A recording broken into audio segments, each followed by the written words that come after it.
অমর ২১ বইমেলা প্রাঙ্গণ থেকে আপনাদের সবাইকে শুভেচ্ছা জানাচ্ছি আমি ইকবাল খন্দকার। আশা করছি সবাই ভালো আছেন আর আমন্ত্রণ জানাচ্ছি অনুষ্ঠানের শেষ পর্যন্ত আমাদের সঙ্গে থাকবার জন্য। দর্শক, এই অনুষ্ঠানে আমরা কথা বলি লেখকদের সঙ্গে, প্রকাশকদের সঙ্গে, পাঠকদের সঙ্গে, আর দিয়ে থাকি নতুন বইয়ের খোঁজ খবর। আজও এর ব্যতিক্রম হবে না। চলুন তাহলে অনুষ্ঠানের মূল আয়োজনে প্রবেশ করি।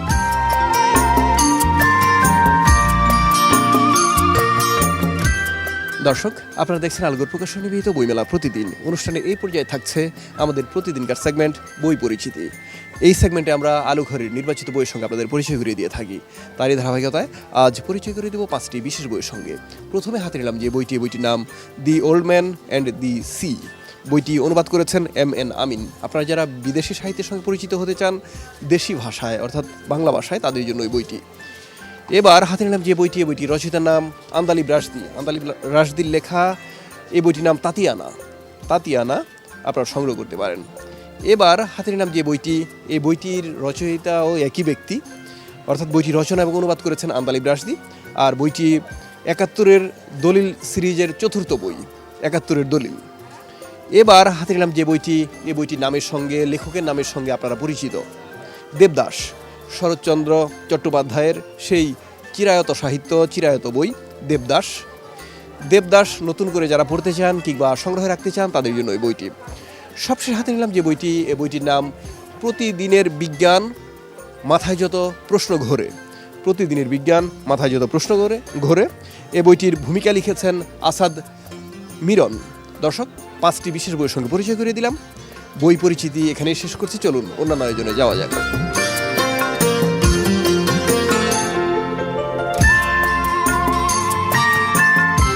দর্শক, আমার হাতে যে বইটি আছে বইটির নাম যে সম্পর্কের কোনো নাম নেই। বইটির রচয়িতার নাম চঞ্চল শাহরিয়ার। তার সঙ্গে কথা বলবো। যে সম্পর্কের কোনো নাম নেই, কি ধরনের সম্পর্ক? এমন টানাপোড়ে নেই, এমন ভালোবাসা আবার বিরহ, শেষ পর্যন্ত দাঁড়াতেই চাচ্ছে না কোনো কিছু। মেয়েটা খুব অভিমান করে। হ্যাঁ, তোমার আমাদের সম্পর্ক, এই সম্পর্কের সাথে কোনো নাম নেই। হ্যাঁ, এই প্রেমের কোনো আসলে নাম নেই, এটা বিষয়।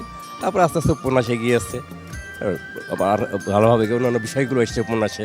মোবারকের চরিত্র এসছে, অজয় গায়নের চরিত্র এসেছে, হ্যাঁ, সেই নদীর ধারের কথা এসেছে, অনেক এইসব বিষয়গুলো এসছে। মোটামুটি মিষ্টি প্রেমের উপন্যাস এটা আমার। প্রেমের উপন্যাস। আপনার অন্যান্য উপন্যাসের সঙ্গে কিংবা অন্য লেখার সঙ্গে আমরা অন্যান্য বছর পরিচিত হয়েছি। সেই লেখার সূত্র ধরেই কিন্তু পরের বইটা আসে, অর্থাৎ কতটা গ্রহণ করেছে সেখান থেকে অনুপ্রেরণা আসে। আগের তুলনায় এইবারের বইয়ের সাড়া যদি আপনি পার্থক্য করেন কেমন? এবার আমি তো অতিক্রম করার চেষ্টা করি নিজেকে সবসময়। আমি নিয়েই উপন্যাস লিখি, আমি নিয়েই কবিতা লিখি, কিন্তু আমি প্যানপানানি প্রেম, গতানুগতিক প্রেম এর বাইরে অতিক্রম করার চেষ্টা করি সবসময়। এবং গত বছর যেটা লিখেছি, গত বছর এখান থেকে আমার বই এসেছিল অন্বেষা থেকে, সেটার পরে এটা আসলো। গতবার সম্পূর্ণটা আলাদা। আমি চেষ্টা করি সবসময় অতিক্রম করার নিজেকে, এবং সারা ফেলবে মানুষকে, ভালো লাগবে। হ্যাঁ, আচ্ছা, যে সম্পর্কের কোনো নাম নেই, যখন এই নামটা সামনে আসে তখন তো একেবারেই যারা প্রেমের সম্পর্কে আছেন তারা একটু হতাশ হবেন না যে আর একটু তুমি আমি থাকলে ভালো হতো? আমি তো আছেই, কিন্তু কৌতূহলটা রেখে দিয়েছি আমি পাঠকদের জন্য। সব কথা বলে দিতে যাইনি, কিছু কথা বসন্ত বাতাসে ভাসুক, এটা আমি চেয়েছি আর কি। উপন্যাসটা পড়লে তারা পুরোটা জানতে পারবে তখন আর কি। আমরাও চাই মানে পুরোটা পড়ুক, কারণ বই নিয়ে খুব বেশি কথা বলার কিছু নেই, কারণ যা বলার বই বলা আছে। আপনার জন্য শুভকামনা। ধন্যবাদ আপনাদের। দর্শক, চঞ্চল শাহরিয়ারের যে সম্পর্কের কোনো নাম নেই বইটি প্রকাশ করেছে প্রকাশনা প্রতিষ্ঠান অন্বেষা।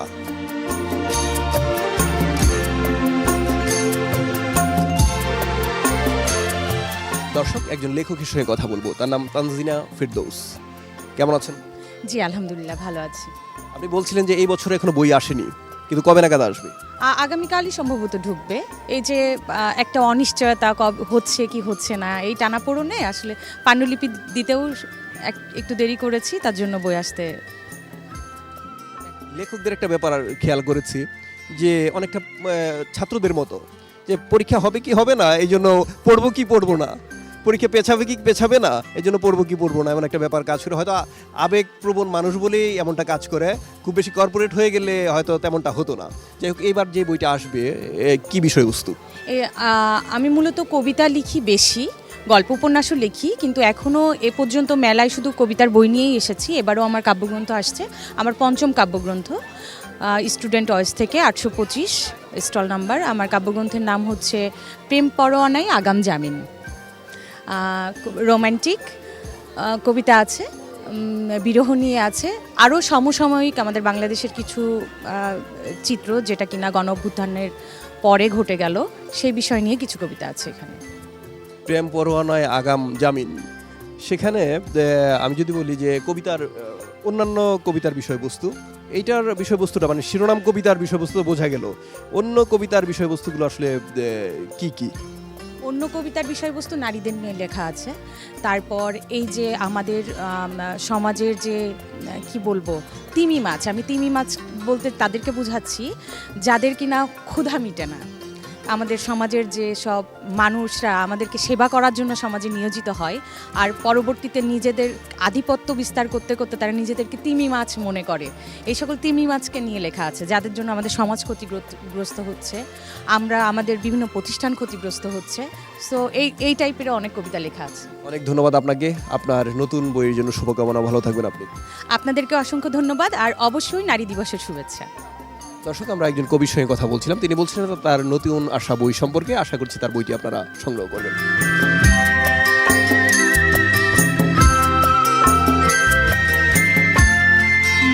দর্শক, আমি এখন অবস্থান করছি প্রকাশনা প্রতিষ্ঠান কিশোর ভুবনের স্টলের সামনে। কথা বলছি প্রতিষ্ঠানটির একজন প্রতিনিধি, তার নাম সন্তোষ রায়, তার সঙ্গে। কেমন আছেন? আচ্ছা, ভালো আছি। হ্যাঁ, ভালো। এখন আপনাকে আমরা স্টলে পেয়েছি, আপনি বলছিলেন যে মোটামুটি প্রকাশকের অনুপস্থিতিতে যে দায়িত্বগুলি পালন করা সবগুলোই আপনি পালন করেন। তার মানে খুব কাছ থেকে জানেন যে কারা বই কিনতে আসে, কী ধরনের পাঠক আমাদের আছে। কিশোর ভুবন তার মানে হচ্ছে ছোটদের প্রকাশনী। ছোটরা কেমন বই কেনে? কিশোরদের পত্রিকা কিশোর ভুবন প্রকাশনীটা আমাদের ছোটদের মূলত। কিশোররা বই কিনতে আসে, ভালোই আসে, কিন্তু এবারে ওই রকম যে উচ্ছ্বাসটা থাকে মেলার, মেলা বলতে আমরা যেটা বলি লেখক পাঠক প্রকাশক যে একটা মেলবন্ধন, বাচ্চাদের উচ্ছ্বাস, হ্যাঁ, হইচই ডামাডোল, এটা তুলনামূলকভাবে একটু কম। আসলে সময় সব সময় একরকম যায় না, এটা হচ্ছে বড় বিষয়। আর আপনি বলছিলেন যে আপনাদের আরেকটা পত্রিকা আছে, সেখানে আপনি সহকারী হিসেবে আছেন, কিশোর ভুবনের পত্রিকায় মূলত কাদের লেখা ছাপা হয়? পত্রিকায় মূলত বাংলাদেশে যারা শিশু সাহিত্য চর্চা করে, শিশুদের নিয়ে লেখেন, তাদের লেখা নেই। এই যে এখানে মোস্ট সিনিয়র থেকে শুরু করে যারা তরুণ উঠতি লেখক, সবারই সব ধরনের লেখা নেওয়ার চেষ্টা করি। আর পত্রিকাটা মূলত প্রকাশিত হয়ে আসতেছে 1997 থেকে। 1997 সাল থেকে পত্রিকাটা ননস্টপভাবে চলে আসতেছে। এই মাঝখানে এবারে একটু ভাটা পড়ে গেছে, অনিয়মিত হচ্ছে। তা আশা করি আমরা এটা কাটিয়ে উঠবো অল্প সময়ের মধ্যে। সেই আশা আমাদেরও। আর আপনাদের এখানে প্রচুর শিশুতোষ বই, কিশোরদের উপযোগী বই। আশা করছি আপনারা যাদের জন্য বইগুলো করেছেন তারা আসবেন। ভালো থাকবেন আপনি। জি, আপনাকেও ধন্যবাদ, ভালো থাকবেন। দর্শক, আমরা সন্তোষ রায়ের সঙ্গে কথা বলছিলাম। তিনি হয়তো পুরোপুরি সন্তোষ প্রকাশ করতে পারেননি বা সন্তুষ্টি প্রকাশ করতে পারেননি, কিন্তু আশা করছি আপনারা যদি আসেন তিনিও সন্তুষ্ট থাকবেন। আর যে বইগুলো আপনাদের সন্তানদের অপেক্ষায়, সেই বইগুলোও খুশি হবে আপনাদের সন্তানদের পেয়ে।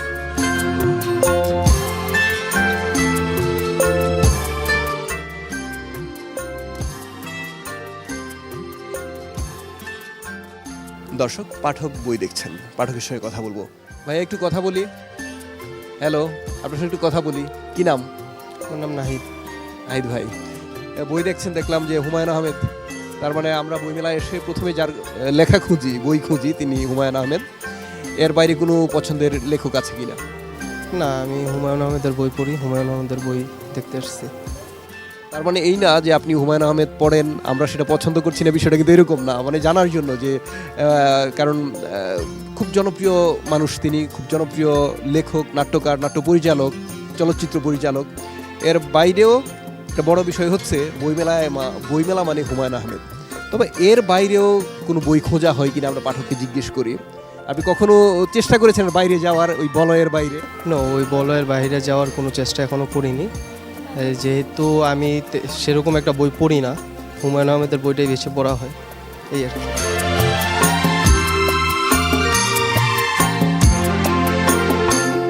দর্শক, পাঠকের সঙ্গে কথা বলবো, পছন্দের কথা জানবো তার। কি নাম আপনার? নওরিন সুলতানা। বইমেলায় এসেছেন, অনেকগুলো বই ইতিমধ্যে কেনা হয়ে গেছে। আপনার পছন্দের কথাটা কি জানবো, কী ধরনের বই পছন্দ? পছন্দ হচ্ছে আমার সমকালীন জনরাটাই বেশি পছন্দ। তার মধ্যে আমি একটু রোমান্টিক প্রেমী, তো রোমান্টিক সাহিত্যটা আমাকে বেশি আকর্ষিত করে। একই সাথে আমার হিস্ট্রিটাও আমাকে বেশ আকর্ষিত করে। আপনি কি করেন এমনিতে? আমি বর্তমানে নন ক্যাডারে আছি, পিটিআই সংলগ্ন পরীক্ষণ বিদ্যালয়, পিটিআই লালমনিরহাট। এখন কথা হচ্ছে আপনার যে পেশা কিংবা আপনার যে পেশায় ঢোকার আগের সময়টা প্রচুর চাপ, শুধুমাত্র হয়তো চাকুরি রিলেটেড কিংবা পাঠ্য বই রিলেটেড, সেখানে গল্প উপন্যাস কিংবা আমরা যে সৃজনশীল বই বলি, খুব বেশি বইপ্রেমী না হলে কিন্তু এইভাবে বইমেলায় চলে আসা কিন্তু এতগুলো বই কিনে নেওয়া যায় সেটা সম্ভব হয় না। তার মানে ছোটোবেলা থেকে এমন একটা পরিবেশ ছিল? হ্যাঁ, ছোটবেলা থেকেই আমি প্রচণ্ড পরিমাণে বইপ্রেমী। এবং সবচেয়ে আমার ব্যাপারে আমি আসলে নিজের ব্যাপারটা বোল্ড করে বলছি না, তবে ব্যাপারটা আসলে আমি একটু মোটা দাগেই বলতে চাই। সেটা হচ্ছে যে আজকালকার দিনের এই ডিভাইস প্রেমের যুগেও আর কি, বা ডিভাইসের অ্যাডিকশানের যুগেও বই আমাকে অন্যরকমভাবে আকর্ষণ করে। এবং হচ্ছে একটা বই আমাকে যেই জ্ঞান দিচ্ছে, সেটা হচ্ছে আমার কাছে মনে হয় যে 10টা ডিভাইস যদি আমার কাছে একসাথেও, টেকনোলজিকে যদি আমার সাথে একসাথে আমাকে অ্যাডাপ্ট করা হয়, সেটাও আমাকে খুব একটা দিতে পারে না, যেটা আসলে একটা বই আমাকে দিতে পারে। আর একই সাথে হচ্ছে আমার প্রফেশন কিন্তু ডিমান্ড করে জ্ঞান, এবং আমার প্রফেশন কিন্তু ডিমান্ড করে, যেহেতু আমি I am a teacher, not only by my profession, I am a teacher by my passion. তো এইটার জন্য আসলে দেখা যায় যে বই আমাকে পড়ে পড়ে আমার নিজেকে প্রসিদ্ধ করতেই হয়, আমাকে নিজেকে সমৃদ্ধ করতেই হয়। অনেক ধন্যবাদ আপনাকে, আপনার এই সমৃদ্ধির জন্য শুভকামনা। সেই সমৃদ্ধি চলতে থাকুক আর বই পড়া চলতে থাকুক। ভালো থাকেন। ধন্যবাদ আপনাদেরকেও। দর্শক, আমরা পাঠকের সঙ্গে কথা বলছিলাম, তিনি বলছিলেন শত ব্যস্ততার মধ্যেও বই পড়ার অভ্যাস সম্পর্কে। আপনিও বই পড়বেন, অন্য ব্যস্ততার মাঝখানেও বই পড়বেন।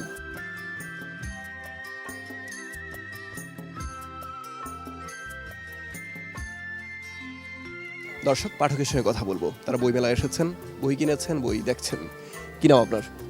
আমার নাম সেলিনা ফেরদৌস। বই কেনা হয়েছে নাকি? আমি তো বললাম যে বই কিনেছেন। কেন?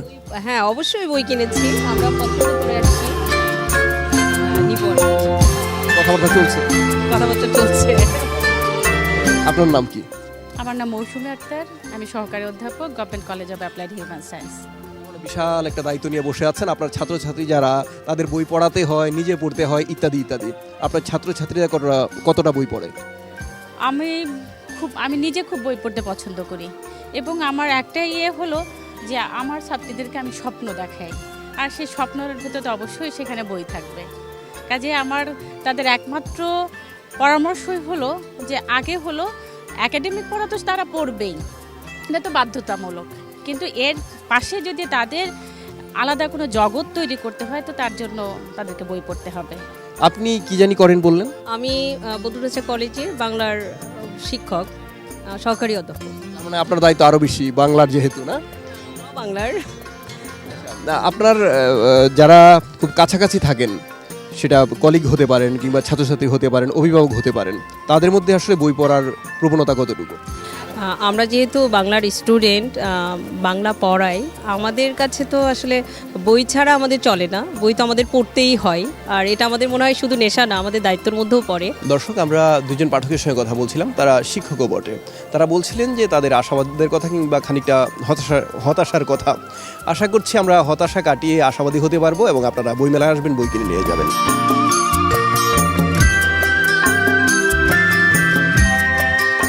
দর্শক, আমার হাতে দুইটি বই আছে। একটি বইয়ের নাম গানে মোর ইন্দ্রধনু, অন্যটির নাম ঈশ্বরের কোল হতে উৎসারিত প্রেম। বই দুইটি রচয়িতার নাম তাহেরা আফরোজ। তার সঙ্গে কথা বলবো। আমরা প্রথমেই আপনার ছবি সম্বলিত বইটি দিয়ে শুরু করি। গানে মোর ইন্দ্রধনু কী ধরনের বই? এটা আসলে গীতি কবিতা, গানের সংকলন। আমার এ যাবৎ যে গানগুলো রিলিজ হয়েছে, মোট 9টা আমার রিলিজ হয়েছে মিউজিক ভিডিও হয়ে, আর 20-22টার মতো গান রেকর্ড হয়েছে। আর এখানে আমার এ যাবৎ পর্যন্ত 42টা গান আমি এখানে দিয়েছি সংকলনে। এটা গানের বই। আবার রেকর্ডেড যে গানগুলোর তালিকাও আমি দিয়ে দিয়েছি, যে বাকি যে গানগুলো এখনও সুর হয়নি, রেকর্ড হয়নি, সেগুলো কেউ চাইলে ইচ্ছা করলে সুর দিয়ে গানগুলো করতে পারে। এখন ঈশ্বরের কোল হতে উৎসারিত প্রেম, একেবারে আধ্যাত্মিক কথাবার্তা, একটু জানবো বইটা সম্পর্কে। এটা আসলে কাব্যগ্রন্থ। আসলে আমার কাছে যেটা মনে হয় যে প্রেম তো আসলে ঈশ্বরের কাছ থেকেই আসে, আসলে ঐশ্বরিক দান আমার কাছে মনে হয়। মানে তো আর প্রেম ছাড়া আসলে মানুষ কখনো মানে সবুজ হতে পারে না, মানে সতেজ হতে পারে না, এটা আসলে আমি ভাবি। আর বাহ্যিক যে প্রেমের চেয়ে আমার কাছে যেটা মনে হয় যে রুহুর যে প্রেমটা, আত্মার প্রেম, যেটা সোল টু সোল যে কানেক্টিভিটি, এটা অনেক বেশি ডেপ, এবং ওটাই আসলে সত্যিকারের প্রেম। অনেক ধন্যবাদ আপনাকে। দর্শক, তাহেরা আফরোজের ঈশ্বরের কোল হতে উৎসারিত প্রেম এই বইটি প্রকাশ করেছে প্রকাশনার প্রতিষ্ঠান জ্ঞানকোষ। আর গানে মোর ইন্দ্রধনু এই বইটির পরিবেশক জাগৃতি।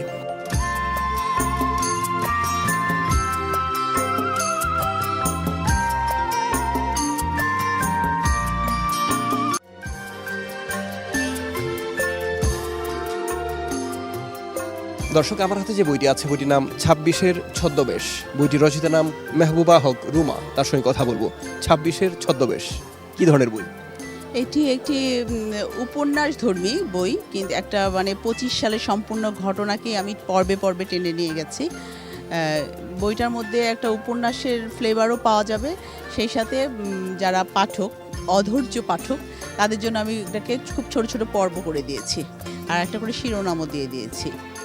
কিন্তু অনেক বড় বই, খুব অধৈর্য পাঠক হলে সেটা শেষ করতে পারার কথা না।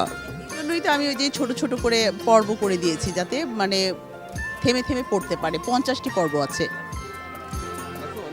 আমরা দেখেছি যে গান আগে 2টা অন্তরা থাকতো, এখন একটা অন্তরাতে নেমে এসেছে। কেন পাঠকের দর্শকের নাকি সেই সময় নেই? এখন পাঠকেরও যদি সময় না থাকে তাহলে কিভাবে হবে? বইটা তো আরও সময় নিয়ে পড়ার জিনিস, তাই না? অবশ্যই একটা সময় আমাদেরও এরকম সময় ছিল, ধৈর্য ছিল। আমরা অনেক মানে 16 ফরমা, 17 ফরমা, 30 ফরমার উপন্যাসও 5 দিন 7 দিন ধরে টেনে ধৈর্য ধরে পড়তাম। এখন নতুন যারা পাঠক তৈরি হচ্ছে তাদের এটা নেই। এটা ওই যে প্রযুক্তির কারণে বারবার বই রেখে তারা মোবাইলের দিকে ফিরে যায়। অনেক ধন্যবাদ আপনাকে। আপনার প্রত্যাশা পূরণ হোক, শুভকামনা আপনার জন্য। ধন্যবাদ আপনাদের। দর্শক, ২৬-এর ছদ্মবেশ মেহবুবা হক রুমার এই বইটি প্রকাশ করেছে প্রকাশনার প্রতিষ্ঠান জাগৃতি। আপনারা সংগ্রহ করতে পারেন।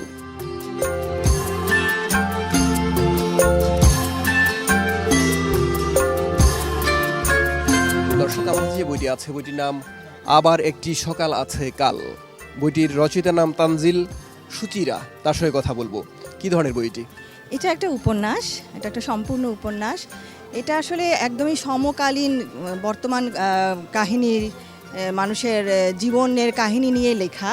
মানে গল্পটার যে নামটা আবার একটি সকাল আছে কাল, এই গল্পের নামটাই কিন্তু গল্পের কথা অনেকখানি বলে দেয়। কারণ কি? কারণ সকাল মানেই হচ্ছে নতুন একটা দিন, আবার নতুন একটা দিন মানেই কিন্তু নতুন কিছু পাওয়ার আশা বা নতুন কোনো স্বপ্ন। আমাদের কি হয়, আমরা অনেক সময় সবসময় আমরা নতুন কিছু পাওয়ার আশা করি, বা অনেক কিছু আমাদের হয়তো এই জীবনে আমরা এই মুহূর্তে পাচ্ছি না, বা কোনো কিছু যেন আমরা অপেক্ষা করছি, সেটা আমরা স্বপ্ন দেখি বা আশা করছি যে হ্যাঁ, আজ হয়নি তো কি হয়েছে, আগামীকাল হতেও তো পারে, কারণ আবার একটি সকাল আছে কাল। এটা হচ্ছে আমার গল্পের মেইন উদ্দেশ্যটা আর কি। দর্শক, আবার একটি সকাল আছে কাল এই বইটি প্রকাশ করেছে প্রকাশনার প্রতিষ্ঠান আজব। আপনারা সংগ্রহ করতে পারেন।